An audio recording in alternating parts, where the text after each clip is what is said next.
for being here. My name is Peter Iwanowitz, and I'm the Executive Director of Environmental Advocates of New York, and it's my pleasure to welcome you all here this morning. We are here today to do a couple of things. First is to demonstrate the breadth and support for legislation that will amend the New York State Constitution to add an environmental Bill of Rights to the first article of the Constitution, which all you scholars know is called the Bill of Rights. The Assembly votes on the Englebright bill showed that there's a large breadth of support for the legislation, not only in the state but also from various political ideologies. And we're really happy that the Assembly passed this bill last month and sent it on to the Senate. As word spreads each day, as more groups sign on in support of the legislation, as more legislators sign on to Senator Carlucci's bill in the Senate, we know that there's growing support for this bill to get it done before the end of the session. So we're calling also for the Senate to pick up the Carlucci bill, move it out of committee into the floor, and to have a vote on the Environmental Bill of Rights before this session ends.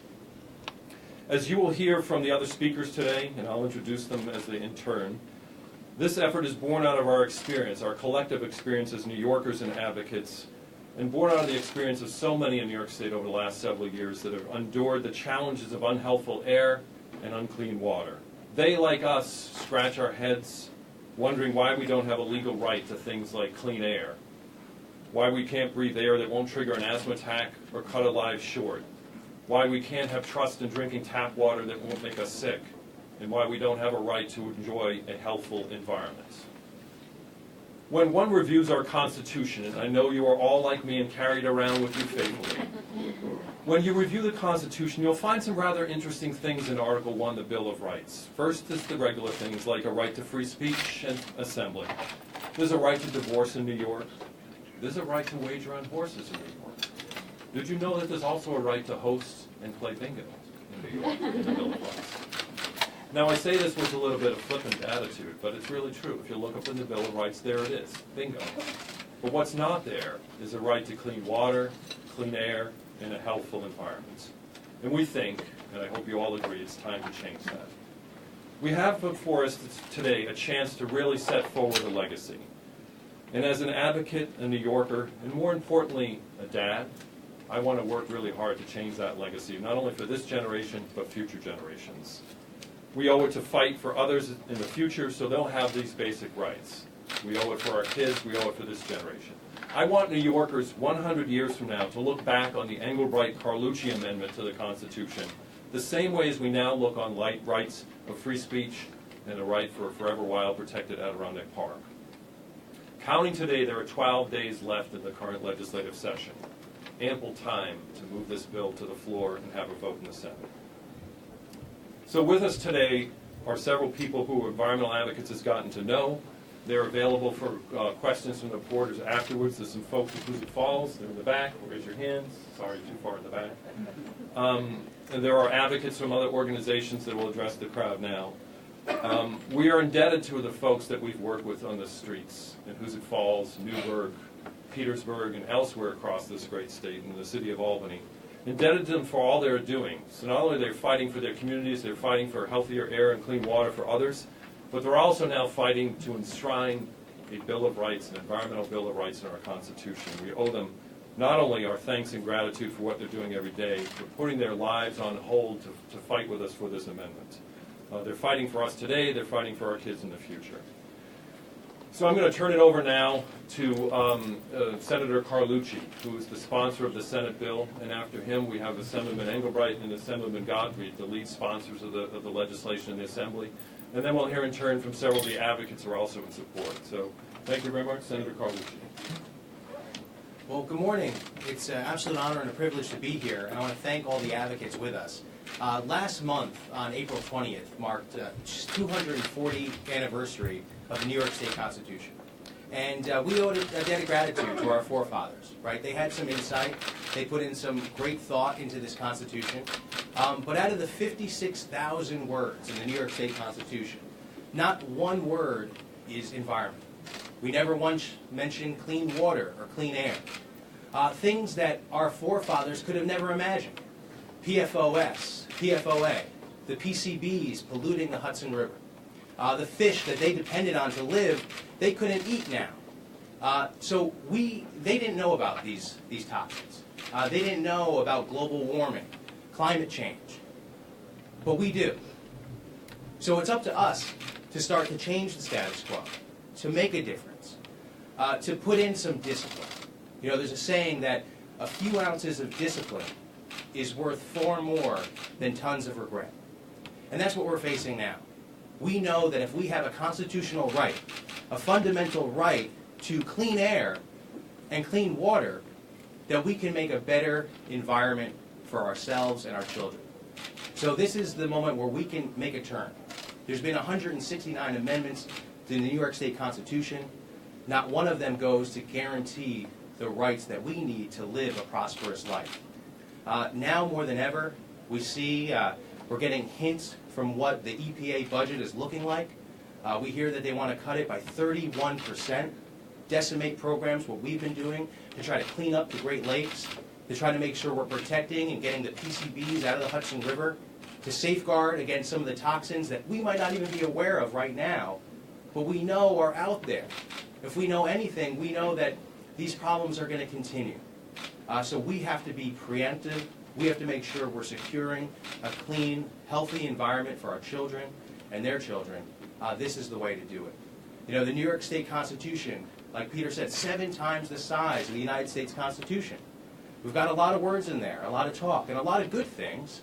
We also can gamble, you know, with certain games, which they're mentioned quite in detail, but nothing about the quintessential keys to life, a healthy environment, clean water, clean air. This is something that we must safeguard and will help local governments, help communities to be able to safeguard their most important asset. So I'm so honored to be carrying this bill in the Senate. I'm going to do everything I can to make sure it gets passed this year and we get a constitutional amendment on the books. We get a referendum that people will have the opportunity, their choice, to make sure they're protecting the air they breathe, the water they drink. With all of us together, I believe we can do that. We will do it. We must do it. So thank you so much. Look forward to being partners with all of you in making this a reality. Thank you so much. So part of the amendment itself is pretty straightforward. It's every person shall have a right to clean air, clean water, and a healthful environment. And we're really happy to have with us the 2 lead sponsors of the Assembly bill representing the chairs of the Environment Committee and the Health Committee. So Chairman Engelbright from the ENCON Committee, would you share some words? Thank you, and I want to associate myself with all the comments just made by Senator Felici. And point out that when our founding fathers drafted the Constitution of the state, the Industrial Revolution was just beginning. All these years have passed, and unfortunately, our Constitution has not been updated to include the reality that there are many ways now that the environment has been compromised by chemicals that have entered into it that are threats really to the health and well-being of the people of the state. So this is really an update of sorts, a time to catch up with reality. Emerging contaminants continue to cause terrible problems, as we've seen in Hoosick Falls and Newburgh and West Hampton Beach Airport. We have many reasons to update our state constitution to protect people of the state, but also to reassure them that the future will be good, that it's a state that you should invest yourself into emotionally and economically because you know that the environment will be healthful and that you will be able to raise your family here without fear that they will be suffering from contamination and disease. So this is a very common sense thing. We think it's appropriate to bring it to the people and allow them a chance to say yes or no on the question of whether part of being a citizen in this state should include the right to clean air, clean water, and a healthful environment. And that's what we intend to do. I just want to say thank you to my colleagues, all of the advocates, and the Speaker of the Assembly for supporting this initiative.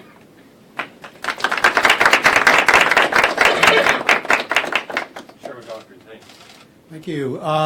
You know, there are a lot of really terrific things in the New York State Constitution, many of which were really groundbreaking. I mean, in the 1780s, which was before I was elected, Not much. In the 1780s, New York State practically invented the concept of universal free public education. Our Constitution has really extraordinary language in it about social welfare and the rights of working people and the rights of public employees. We even have an article about health care or health being a matter of state concern to be addressed by the legislature. Not quite a right, but it's down as an issue.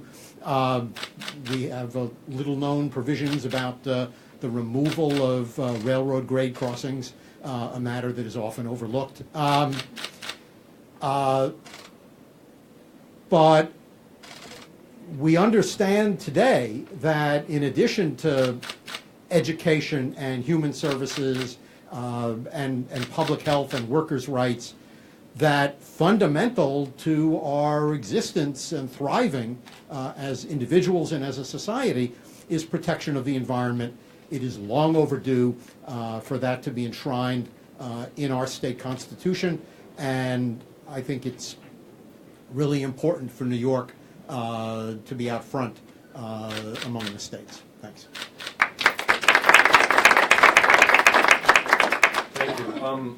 You know, as I mentioned earlier, this legislation is building a strong base of support. We have advocates that are here with us and some who weren't able to join us. We have support from the state's AFL-CIO, environmental groups, both regional, local, and national organizations are signing on to support this. So with us today are a few of the advocates, and I want to introduce them in turn and give them a chance to make some remarks before we entertain questions. So first up is Bill Samuels with Effective New York.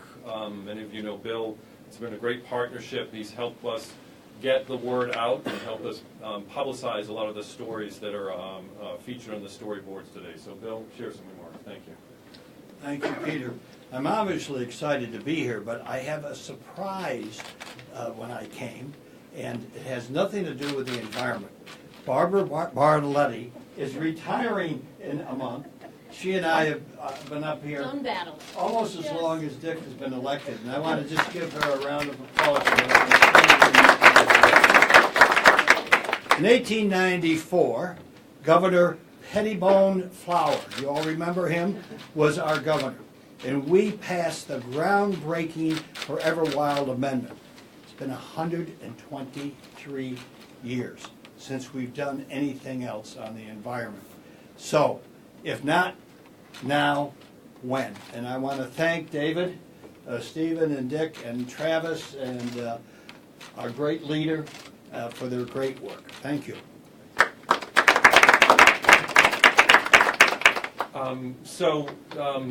Our next speaker is known to many of you, Neil Woodworth with the Adirondack Mountain Club. Neil has worked this issue, the Forever Wild Clause in the state constitution for a number of years. So I wanted to give a chance for Neil to sort of just make some brief remarks. So Neil? Thank you. We're very proud to support this provision, and the point is that at the birth of the environmental movement in New York in the late 60s and early 70s, an attempt was made to protect clean air, clean water, and provide a healthful environment. And there was an amendment to Article 14, but it was not put in the right constitutional provision, and it was not phrased sufficiently so that it would meet the tests of court challenges. This time around, by putting this safeguard in the Bill of Rights, we're doing it right, and we're making it self-executory. And interestingly enough, it would be Section 19, which would put it right after the very important guarantee for workers to workers' compensation, a fundamental right. So I think that the intent and placement of this legislation is the right language at the right time and it is something that we strongly urge the Senate to support. Thank you.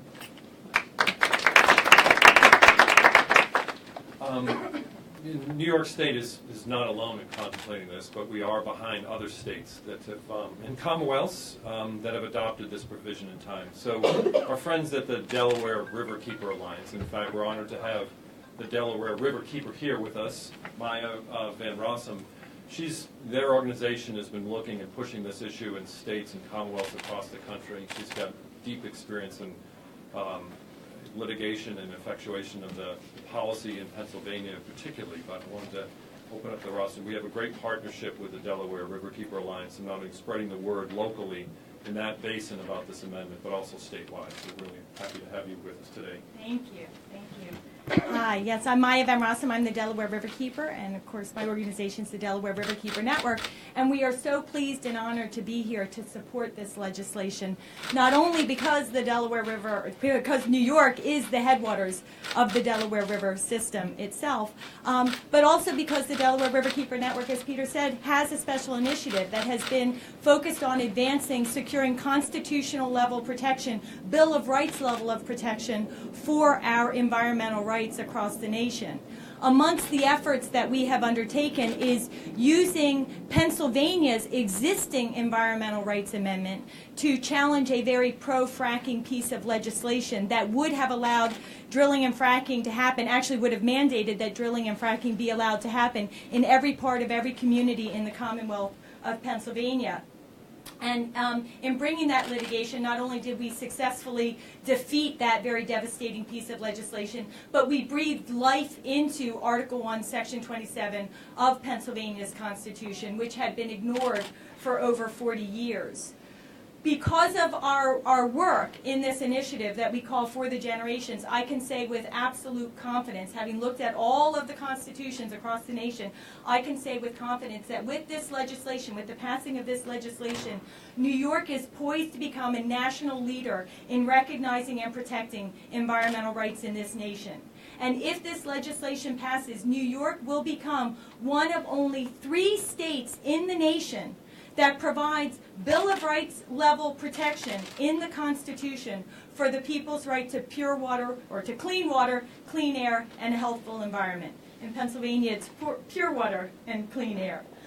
If this legislation passes, as Peter suggested, we will be putting our environmental rights on par with all of the other rights that we hold so dear and that we fight for when they are infringed upon. The right to freedom of speech, the right to freedom of assembly, our rights to freedom of religion.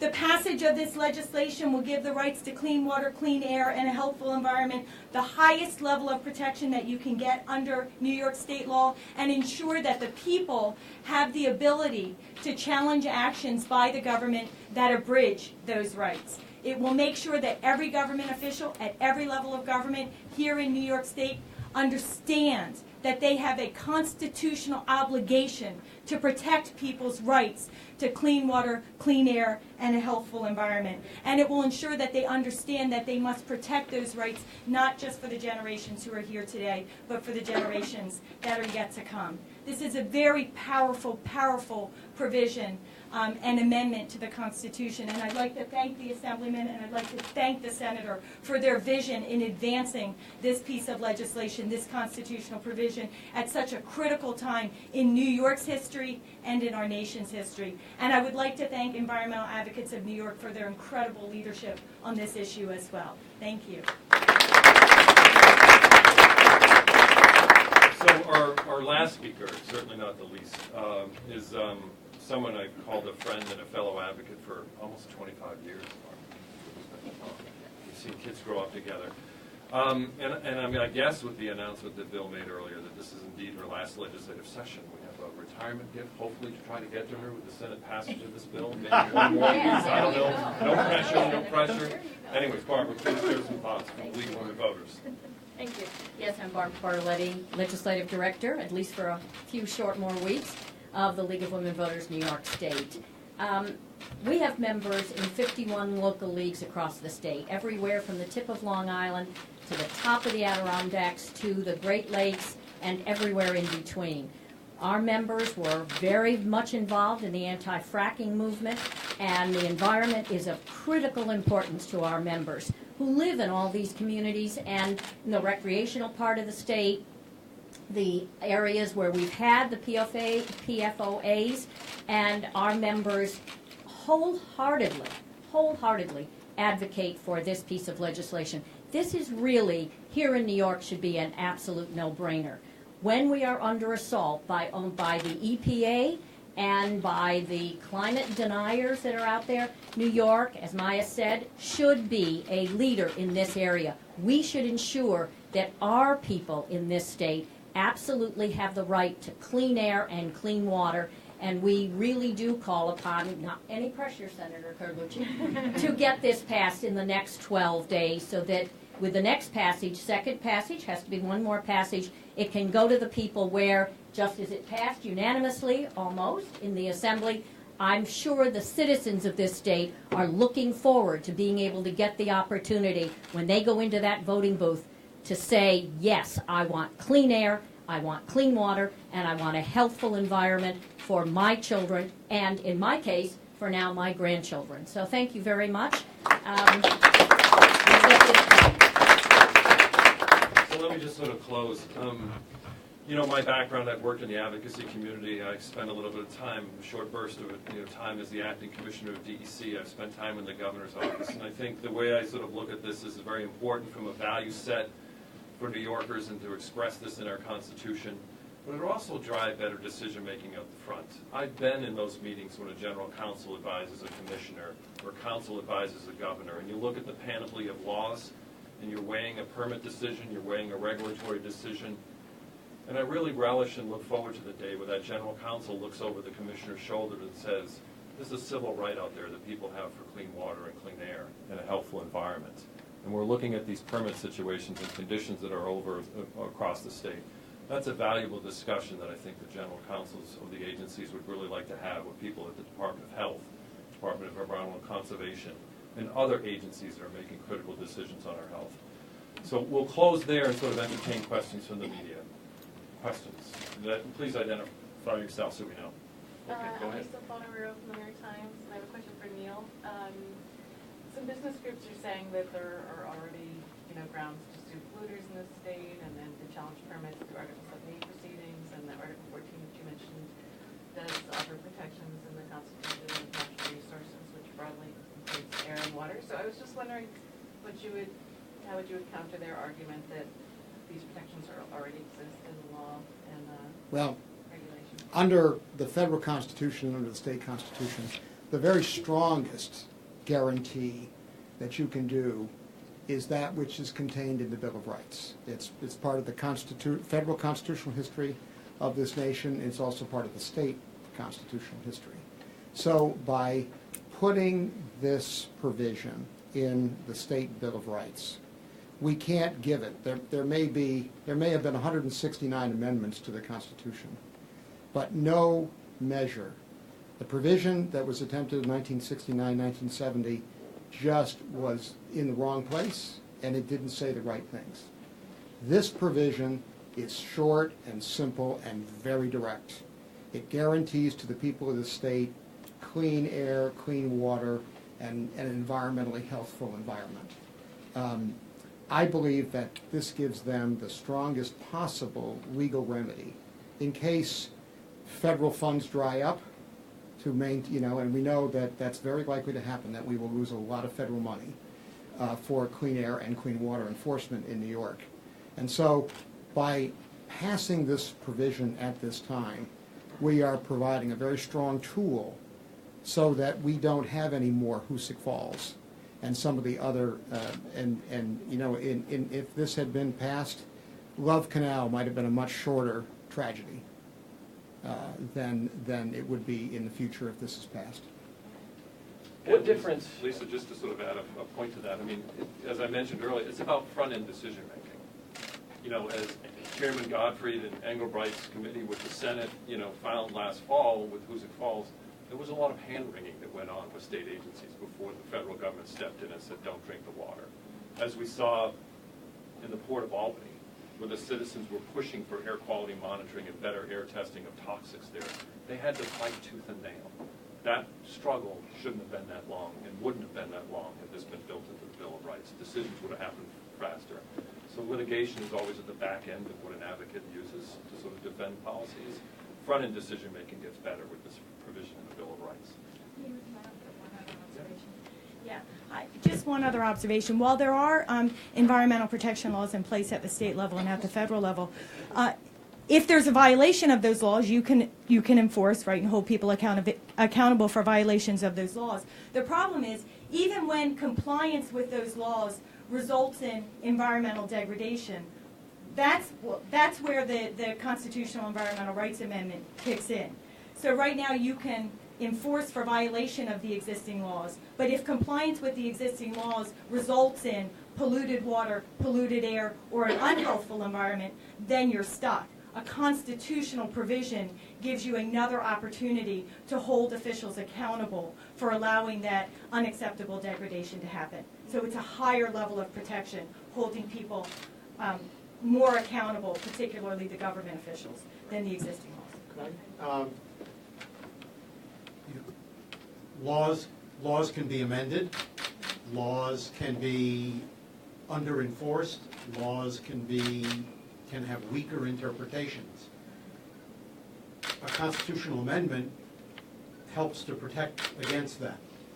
If people who get accused of pollution didn't think that this amendment would strengthen environmental protection, they wouldn't be opposing it. And for the same reason, environmental advocates wouldn't be putting their time and effort into trying to pass it. So next question, and just remember to identify yourself. Rick Carlin, Times Union. So if this were to pass, how soon could it possibly go into effect on the books? And then the second part is there any indication that the Senate is going to act on this? I think somebody mentioned that there are people, is there active opposition to this idea? And is that, the Senate GOP getting? As far as we're looking to pass this 2017, we have to repass it in 2019. If we pass it early in 2019, I believe it could go to the ballot as early as 2019 in November. And this is something that must transcend politics. Look, it doesn't matter if you're a Republican or a Democrat. We breathe the same air. We drink the same water. And our Constitution, we hold it extremely valuable in the laws that we create. But if we don't have clean air or clean water, it's not worth much. It's not worth much at all. So that's why this is so important. And we're doing everything we can to push this forward and to educate people about why this is important. So I'm so grateful to our advocates that have spent the time and have read all those constitutions around the country. That's pretty incredible. But that's the level of commitment that we need. Hey, 56,000 words in the New York State Constitution, not one mention about clean air or clean water. The front end, we can invest pennies up front, or we'll be spending millions down the road. And we're talking about really the quality of life. So at the end, we've got to lead by example. I'm hopeful that we can do this in New York. We must do it, and pave a way forward for other states to follow in the same example. So I think we've got to make an extra effort to make sure this doesn't become political, to make sure that in New York we advocate that this is not a Republican, not a Democratic issue. This is a fundamental human right. And this is something that we have to push for no matter what our political ideology is, no matter what type of legislation we want to push. It really doesn't mean much if we don't have access to clean air and clean water. Is there active opposition, and if so, where? Who are the opponents? Are people here? You guys see? Nobody has dared say that they are overtly in opposition. So at this point, there is the illusion that there is no opposition. We'll see, because there are people who do have adverse intentions toward the environment for personal gain and for profit. But the fact that they haven't stood up and overtly stated their opposition doesn't mean that this isn't still a challenge, because It isn't over until it's passed in both houses and is sent to the governor's desk. And we only have 12 days left in this session. So I think it's important that we're having this press conference. This is about bringing this issue to the people. That is the role of the free press in our society. Thank you for being here, because this issue is a fundamental one, and it comes at a time when the environment and the premise of the environmental movement is being challenged in many ways. It gives our state the chance to step forward and say, we believe that the environmental movement that began in the late 1960s, that has led to many laws, deserves to be reinforced. You could always read follow the money. And so we look forward to an opportunity for the people to weigh in on something that is so essential to their health and well-being.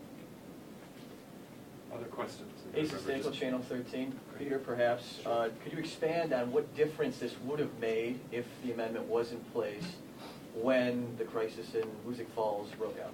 Sure. As I think the legislative hearings that were, again, nonpartisan, really good exploratory hearings of what went on, who knew what and when, and what were the positive things that flowed out of that hearing, really was, the Department of Health didn't immediately come right out and say PFOA is, a dangerous chemical. There's a lot of science that's out there. We should be immediately telling people to stop drinking the water. But if people have that fundamental right to clean water, I believe, and it's based on my personal experience being an acting commissioner, being in the governor's office, that council would advise the commissioner much more forcefully of the pathway and route they should take. When the citizens of the Port of Albany, who've been dealing with the massive influx of bomb trains in their community, already on top of the diesel truck emissions and other issues, when they had to fight tooth and nail to get the agency to do long-term monitoring of air toxics in their community, I believe those decisions happen a lot faster and don't take a year and a half of fighting on behalf of those citizens to get air quality monitoring installed, which they finally do have. But again, a lot of these decisions, a lot of permits that come before the agencies, a lot of funding decisions would flow in a lot more beneficial direction if they were weighed against, in our Constitution, a right to things like air that's not going to make you sick, water that's not going to trigger disease, and an environment that's healthful. Mr. Engelbright, can you tell me on Long Island, what specifically do you think might have gone differently had this been in place? I know there are a number of environmental water quality issues there. I think a lot of the local land use decisions would have gone differently. In many cases, we have, we invented suburbia on Long Island and sprawl, and we are suffering the consequences of that in terms of traffic jams. The Long Island Expressway is sometimes referred to as the largest parking lot in the world. And the incremental and progressive deterioration of our water quality. We would have arrived at a public policy to protect our sole source of drinking water and our air and our general environmental conditions on the island a lot earlier. And we perhaps wouldn't have arrived at a point where we're really on defensive policy now to protect the environment. I think it would have been more proactive, and each decision would have been held up against the light of a constitutional protection. Any other questions from folks in the media? Well, let me just close by thanking our legislative sponsors, Senators Carlucci, Assemblyman Engelbright, and Assemblyman Godfrey, for bringing this legislation before us and moving it through. We're ever hopeful and confident that the legislation will be brought up in the Senate. We'll have a vote, and we'll have first passage this year. So stay tuned, everybody, and thank you very much for your attention this morning.